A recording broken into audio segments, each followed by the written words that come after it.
Assalamualaikum warahmatullahi wabarakatuh. Saya Evi Triwayuni dari Program Studi Ilmu Komunikasi Universitas Teknologi Sumbawa.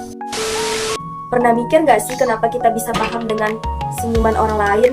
Nah, itu karena simbol.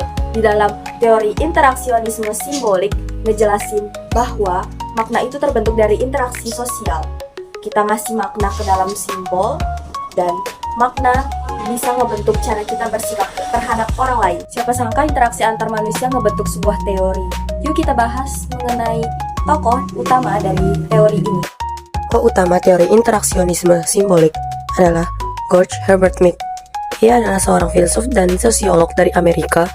Walaupun dia nggak pernah nulis buku tentang teori ini secara langsung, pemikiran-pemikirannya tentang self dan interaksi sosial jadi dasar penting buat teori ini. Konsep penting dari Mead, the self. Diri kita terbentuk karena interaksi dengan orang lain. Role talking. Kita belajar jadi diri sendiri dengan mencoba melihat dari sudut pandang orang lain. Fun fact-nya, Mead justru dikenal lewat buku yang disusun murid-muridnya setelah beliau meninggal, yang berjudul Mind, Self, and Society. Dilanjutkan oleh Herbert Blumer. Nah, pemikiran Mead ini kemudian dikembangkan lebih rapi oleh Herbert Blumer, yang menciptakan istilah symbolic interaksionisme alias interaksionisme simbolik. Blumer menegaskan bahwa yang pertama, makna itu diciptakan lewat interaksi sosial. Yang kedua, makna nggak muncul begitu aja, kita yang ngasih makna ke simbol. Yang ketiga, kita menafsirkan simbol dalam konteks yang terus berubah. Akar teori Mazhab Chicago.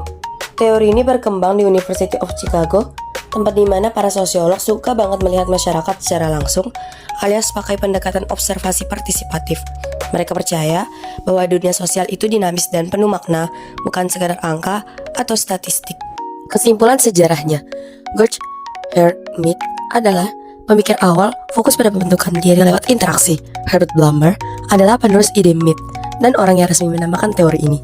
Chicago School adalah rumah besar teori ini berkembang. Kenapa sih kita harus mempelajari teori ini? Karena di dalam kehidupan kita banyak sekali simbol yang harus kita pahami. Dengan begitu, kita akan saling terhubung satu sama lain. Belajar teori ini sama dengan belajar dunia lebih baik. Sekian, Assalamualaikum warahmatullahi wabarakatuh.